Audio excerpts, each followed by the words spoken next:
Good afternoon and welcome to The Homemade the Family. Homemade Family. I almost used our old name. Afternoon podcast. That's right. With the Homemade Family, I'm Nathaniel. She's Amy. Hello. And we're here to talk about all things family.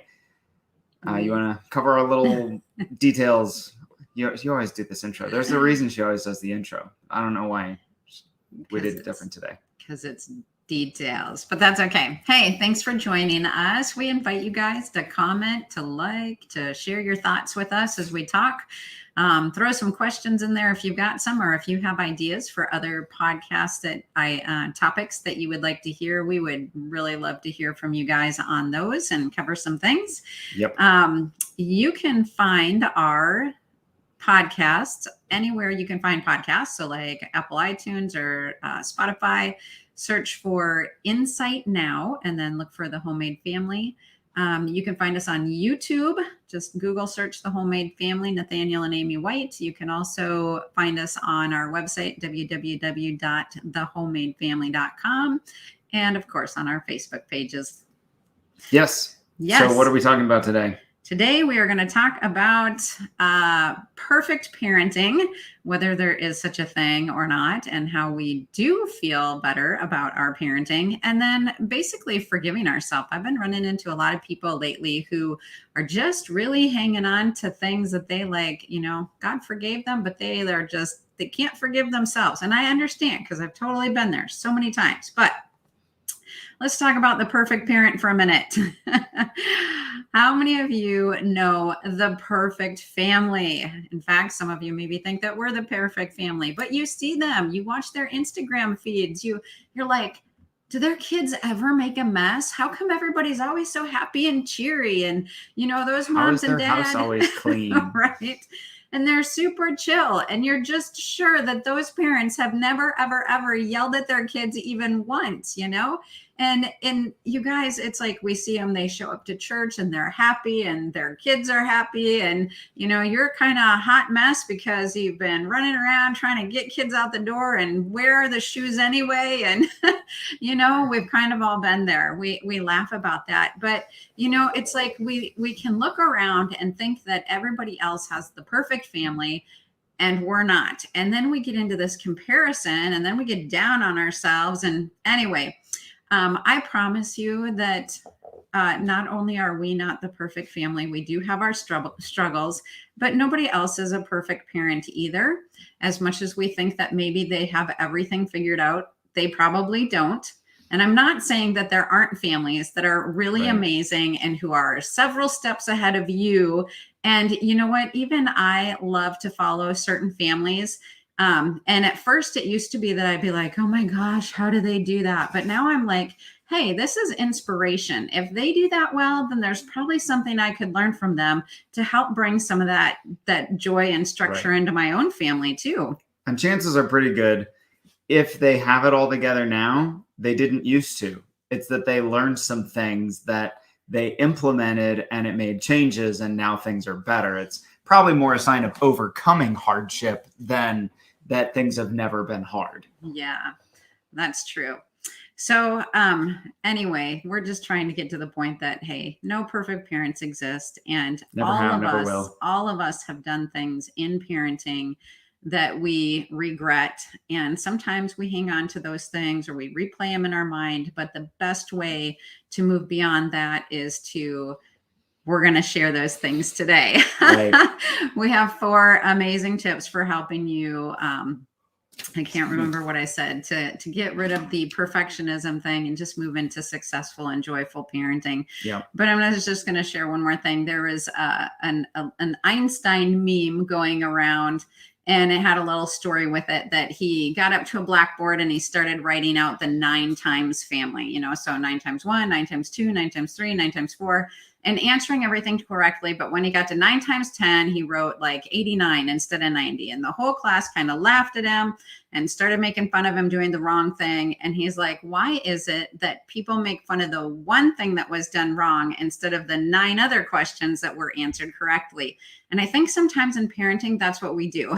Yeah. We can go through an entire day and have like one hiccup where we handled something wrong. And at the end of the day, we're caught up on that one thing instead of celebrating the other 9 or 10 things that we did great and right. So Yes.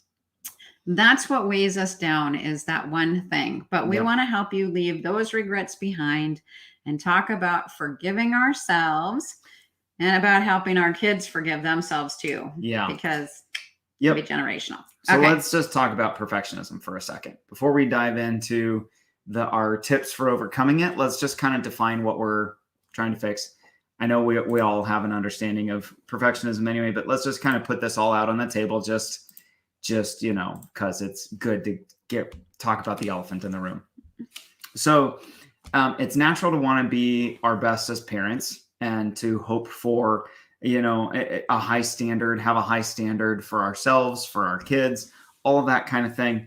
But all too often, those hopes turn into perfectionism, where then we have little to no grace for ourselves and maybe even for our kids as well. And so kind of our question then, like, what is the standard of perfectionism?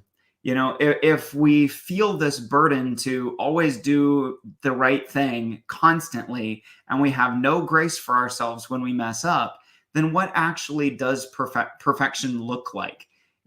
Can we even conceive what perfect parents, what that even means? And the reason I asked the question, the reason we asked that question is, if you actually somehow did manage to have even one perfect day in parenting, would you even be able to recognize it? Because if you don't have any kind of definition to clearly identify this is what it means to be a perfect parent, then you're not even going to be able to celebrate when you had a good day. Right. I think that's so important. My daughter was working on a project and she kept saying, it's not good enough. It's not good enough.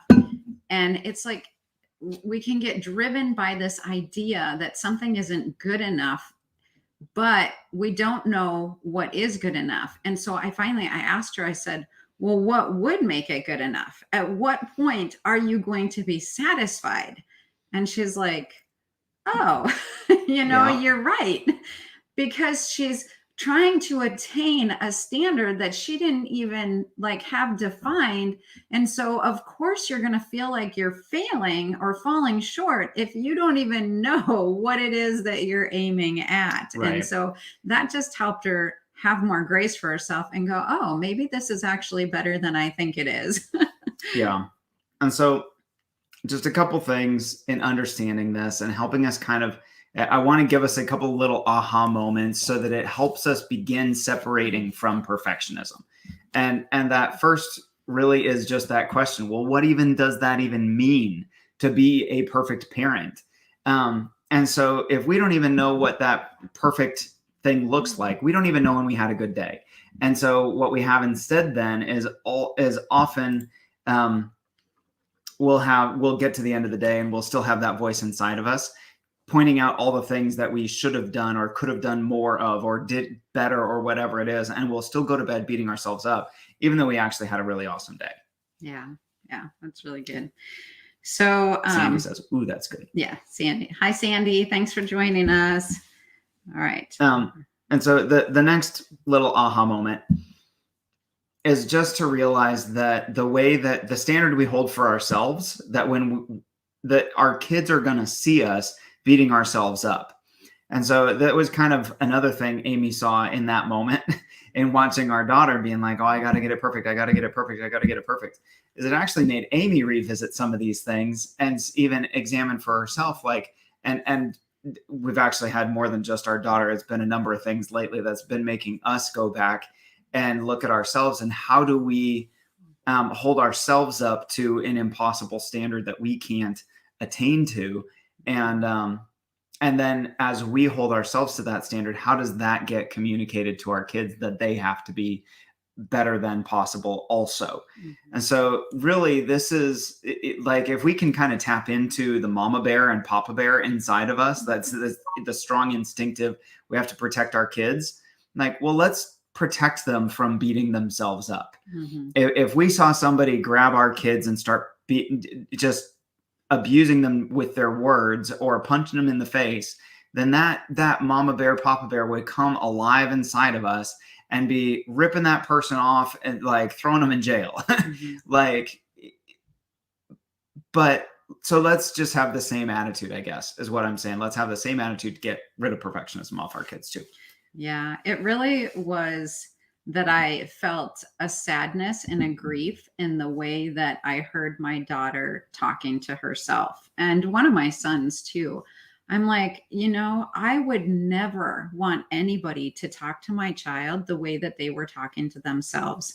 And it was kind of like a mirror was held in my front of my face. And it was like, if you don't want them talking to themselves that way or having that, then why do I talk to myself that way? Yeah. If it makes me sad to see the pressure that they're putting on themselves, then why am I doing the same thing? Because I was realizing that truly they were just living out what they had seen me doing to myself, of never being satisfied and it not being good enough. And so that kind of sent me on this journey, and we've learned some things. The good news is that not only can we set the example in the negative, we can also set the example in the positive. That's right. Yes. So here's how you do that. We're going to give you Mm-hmm. now we covered the perfectionism. We got rid of that's the ugly stuff. Now let's move on to the happy stuff. Happy stuff. So 4 steps to helping distance you and your family from perfectionism, and just get rid of that burden off of yourself. The first one is clean up your own messes. Like, you're not a perfect parent. I'm not a perfect parent. When you actually genuinely make a mess, you lose your temper at your kids and you say things that you shouldn't have said, and you say hurtful things, and you know that you hurt your kids, or your spouse. Like, go and actually say the words, "I'm sorry, please forgive me," like, out loud. That last piece, it's not just the I'm sorry, it's the please forgive me. Yeah. Because now you're inviting them into the process of, now they have a choice to make in forgiving too. Right. Yeah. Apologize and ask for forgiveness out loud. And my recommendation on that would be that if you did something against one of your children, but you did it publicly, like the rest of the kids also saw it, that it is probably a good idea to go back publicly at some point. Maybe you start one-on-one with the kid. Maybe you start with it being public, but everybody who witnessed the breaking ought to witness the fixing. Because oftentimes, just like the mama bear or papa bear comes out in us, siblings have that same kind of thing. And they know that what happened wasn't okay. And it's a great example for them to see us coming and cleaning up our mess as well. So the other piece of that is that forgiveness restores the standard. So it's like, okay, yeah, I treated them that way, but didn't you hear? I apologized and I asked for forgiveness and they forgave me. So now if they're like, well, you treated them that way, so I get to say those mean things to them too. It's like, no. I apologized and there was reconciliation there. So it restores the standard. Yeah.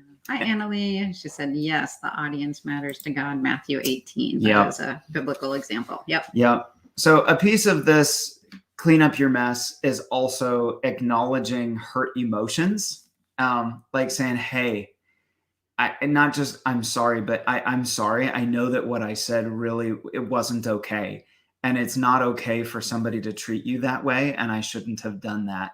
And I'm really sorry because I know that what I said hurt your heart. And Emily, hi. Mm-hmm. And I know that what I said hurt your heart. And there is something so powerful that happens when someone feels seen and heard and valued.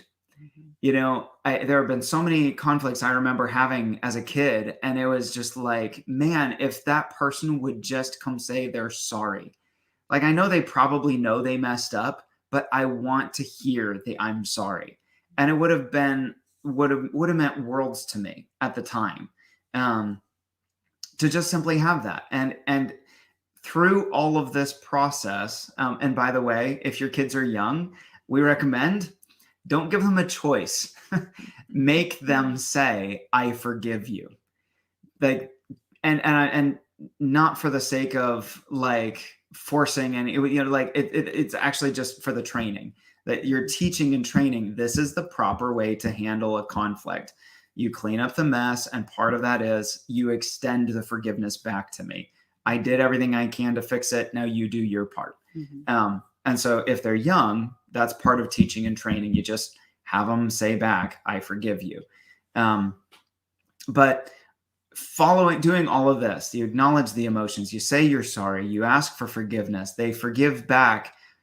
This can actually lead to your relationship being more connected and even stronger on the other side of the mistake and the conflict than it was beforehand, because now you've shown value, you've built trust, you've shown actual humility and love towards the other person, and you've invited them into this connection place where they actually you've demonstrated they matter to you.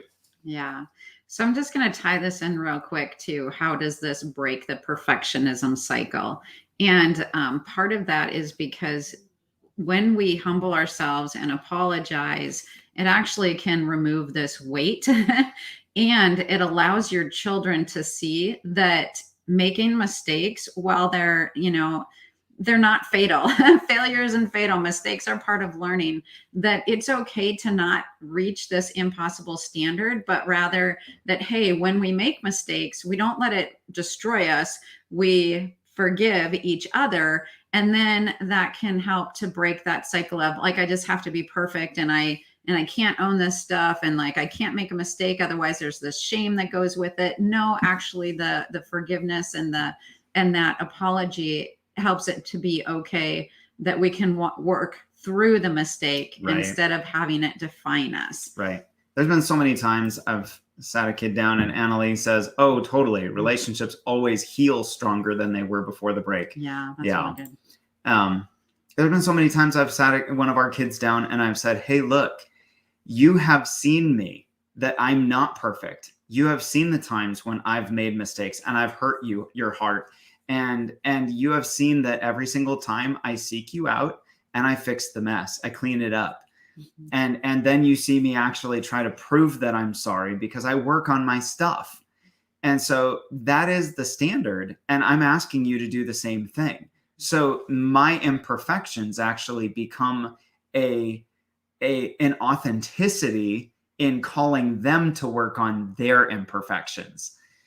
And so it really does. It breaks down perfectionism and it makes room for growth. It's really good. So, step one, or just item one, it isn't really step by step, but just item one on overcoming perfectionism is clean up your own messes. You're going to make them. So just clean them up. Just clean them up. It's okay. It's no big deal. Everybody makes messes. Just own it and clean it up. That's all. And then, so now you've worked through your mess with your kids. Now forgive yourself. Like, okay, you're asking your kids or your spouse to forgive you. Don't hold yourself to a higher standard than you're asking of them. And also on forgiveness, this is what I usually will say about forgiving ourselves is just simply that God already has forgiven you. And so forgiving ourselves is just agreeing with him. Like forgiving ourselves is agreeing with God that we are forgivable, that what we did is not some mortal sin. And it's just acknowledging the truth that we don't need to punish ourselves and beat ourselves up for a sufficiently long time before we have finally earned the right to forgive ourselves. Like our sin is still paid for by Jesus, not by us punishing ourselves. And so We don't need to crucify Jesus again. We don't need to take his place on the cross. We don't need to tell God that we have a higher and better standard than he has. We can just simply humble ourselves, say he's right, and forgive ourselves. Yeah. I feel like those words are easier to say than to actually do sometimes. Yeah, maybe. And so there's grace to forgive yourself over and over again. I had one event that happened when I had 3 babies, like a 2-year-old, a 1-year-old, and a newborn. And I remember so clearly, I was sitting in the chair nursing Simeon because he was like maybe only a week or 2 old. And, it's one of those, like, I haven't slept through the night in 3 years. And I had been pumping in the middle of the night plus feeding the baby. And I had a cooler sitting next to my bed that had it was so traumatic for me. And it had the milk and the pump and everything in it. And Adonaiah was only like a year old. I mean, she was 14 months old when Simeon was born. So she was probably somewhere 13. She was 13 months old. Yeah. So she was probably 13 or 14 months old at the time this happened. Yeah. But she toddled over, picked up that cooler, and was bringing it somewhere, but tripped, and it went upside down, and all the milk was like in the carpet. It was a mess. And I just remember like screaming at her, like, what are you doing? Put that down. No. And the look in her eyes at that, just broke my heart. And I had forever to it was the place where I was like, I am so mean. Like, this little girl doesn't know what she's doing. She's probably just trying to help her mommy. And I screamed right at her, and I could see that hurt and that brokenness. And here she's just a toddler, she doesn't have language. I can't make it right. I didn't have the skills at the time to even know some of this process, but I carried that for years. And it affected me. It affected the relationship with her. And even like when she was old enough, I went back and I'm like, I did this to you, please forgive me. And it's like, it seems like silly and little, but it really did define me for a long time. But I didn't just sweep it under the rug. I'm like, God, this really hurt. It hurt me. It hurt her. And I'm sorry that it happened. And I can't fix what happened, but I need God's grace. And so I just sat down and I went back to that memory, and I was like, Jesus, would you show me where you are in this? What lie did I believe about myself and my daughter in this? And what truth is there really, instead of this thing that's holding me captive from this brokenness? And it took several times of forgiving myself before I actually finally was able to release that fully to the hand of the Lord and have full restoration and forgiveness for myself in that. Even though, it seemed like a little thing, for me, it was a deep moment of wounding and trauma, probably way more than it was for my daughter. It was just like, what's up with mom? But at the same time, it is sometimes hard. It's easy to say, I forgive myself, but sometimes to actually let that go. So I really suggest that you just sit down with the Lord, invite him into it, ask him what truth he wants to give you about that. And then that can sometimes release the true pain of it, to release it so that you can move on and be a great mama or papa. Yeah. Annalie is sharing, I have a memory along those lines. The moment one of my daughters as a toddler closed off and withdrew her heart when I answered her need with impatience and frustration. Thank you so much for this podcast today. You're welcome. Like I said, I think every single one of us has definitely had parenting moments that we haven't been proud of and have brought pain. But I will tell you, one of the things that breaks us out of this cycle is to forgive ourselves. Yeah. And this is actually in our notes for a little bit later on, but I'll mention it right now, is that forgiving ourselves is one of the most important keys to overcoming what we did instead of repeating what we did. Because when we focus on something, it's like it casts it into our future, because that's all that we're looking at. And so one of the things, I'll just kind of switch some points around in our notes then. Okay, you don't need to know that, but she does. So forgiving ourselves is key to overcoming what we did instead of repeating it, because our focus will determine our behavior, whatever we're focusing on. So for example, your father was an abusive alcoholic, and you spend your entire life saying, I'm not going to be like my dad. I'm not going to be like my dad. I'm not going to be like my dad. I'm not going to be like my dad. Well, all you're thinking about, and all you're feeding your imagination with, all you're feeding your dreamer with, all you're feeding your inner world with is alcoholic abuse. And so what happens in those moments when it's an unplanned moment, and you're not in full control of yourself, you're in a reactionary mode, what comes out is what you've been meditating on. And so what comes out then is the abusiveness that you suffered from and have been meditating on. And then what do? Like, oh, I just became like my dad. And it becomes an identity it can become an identity that you take on. Like, I swore I'd never be like my dad, but I am exactly like my dad. And that's a fairly common example.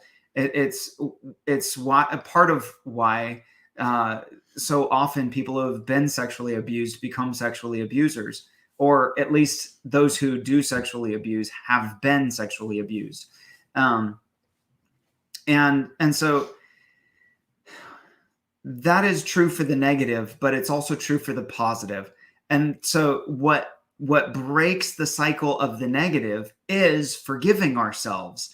And forgiving ourselves, like I said, it's really just agreeing with the fact that God has already forgiven us. It's actually putting our faith in Him to be bigger than our mistakes, grabbing hold of that, appropriating it to our life, applying it personally, and saying, I am forgiven, and I forgive myself too. And then that can put the past in the past. Mm-hmm. And now you can actually have a brand new start. The next step then is to find a positive vision, something that you're going to pursue. So one of the things, I've mentioned this, I remember first being told I had a bad temper when I was in 4th grade. And it's like, okay, I've always had an intense personality. Sometimes that has come out as having a bad temper.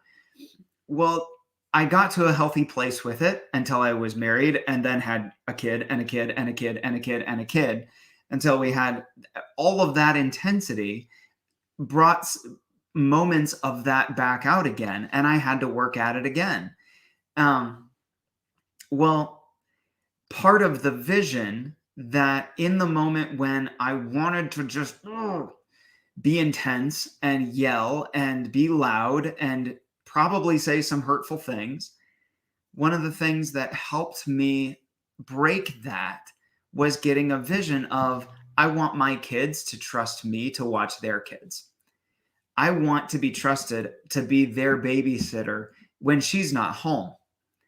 Like, I don't even want it to be a thought in my kids' minds, and thankfully it's not. I've asked them. Because I wanted feedback. I wanted to know that my pursuit of that vision was on course, and so that vision, I want to babysit my grandkids. I want to be trusted with my grandkids. I want there to not be a thought of concern in my kids' minds. In fact, not just do I not want there to be concern, I want them to be excited to have my impact in their kids' lives. I want them to be excited to have their kids spend time with me, because they know that they're going to leave better than they were brought to me. And it's like, that is a vision that's positive that I can pursue. It's not something negative I'm trying to avoid. It's something positive I can pursue. Yeah. So just another thing that can help break perfectionism. We don't really have that in our notes, but I want to talk about celebrating progress and not perfection. And that is,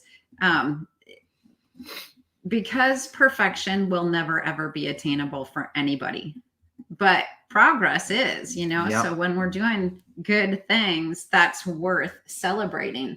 And then the other thing to kind of break us out of that cycle, I think this is the last point that we were going to make was define something of what love looks like so you can recognize wins and celebrate them. It's so important to celebrate our wins. But I was realizing, like, I just really was in this cycle of I'm not a good mom. I'm not a good mom. I'm failing at all these different things, like all the things that I thought that think that good parents should do, I'm not doing. Or, like I get on Instagram or Facebook and I see all these amazing things that parents are doing with their kids. And it was just making me feel like I wasn't doing a good job at parenting. And then I just started asking myself, well, what does love look like? Like I needed to get an actual vision of this inside my head. And I was like, oh, those cuddles during bedtime devotionals or when we're tucking them in, these little tickles here and there, having a meal together 3 times a day that I cooked and I did their laundry. And, and I started realizing that there were way more successes in the day than I was even aware of. I'm like, it's so important to define. And that's why we were saying at the beginning, well, what does perfect parenting actually even look like? If you started to define what is a healthy home, what is good parenting, you'd probably write down a bunch of stuff and go, oh, that's actually me and what I do. But Right. There's this negative internal drive sometimes telling us we're failing, we're not measuring up, we're not running fast enough, we're not doing enough, we're not. When the truth is, if you actually look at what you do every day, you're like, wow, that's pretty darn amazing. And Right. so changing our focus, defining that, and realizing what love looks like, and are you really doing those things? Yeah. So I think that that those are really things that can help us to break out of that mode of perfect parents. And I'm falling short of that all the time. So Yeah. So here's your assignment. If you want to really get this practical and powerful, every day at the end of the day, write down 3 successes from your day. yeah. 3 parenting successes. At the end of your day, write down 3 parenting successes. And then go to bed thinking about those things. Yeah. And even thanking God for helping you with those things. And like as you go to sleep with that, your brain continues to meditate on it throughout the night. And what it will begin to do is it begins rewriting the brain patterns in your brain to so that your default is confidence in parenting instead of beating yourself up. Yep. And you know what? Sometimes this can be really, really hard to start. I've taught a few classes and actually have people get in small groups and then have them share something they do well.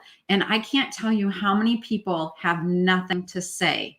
I mean, no good thing to say about themselves. No good thing to say about themselves. It's amazing to me how hard this is to break into sometimes. And so just as you do this, start with even the smallest thing. Okay. Yeah. If you can't think of anything, think of, I got out of bed today and put clothes on, like, oh, my children are actually tucked into bed tonight. Or, hey, we ate food, it doesn't even have to be healthy food. Just we ate food. Nobody died. Right. Right. And then begin to look for those. So, that's it. Build on those. And you can build on it. Yep. So good. Yep. All right. Last recap, you overcome perfection by cleaning up the messes you are going to make. Just own them, clean them up. It's no big deal. Yeah. Then forgive yourself. And then focus on your successes, even if they're small ones.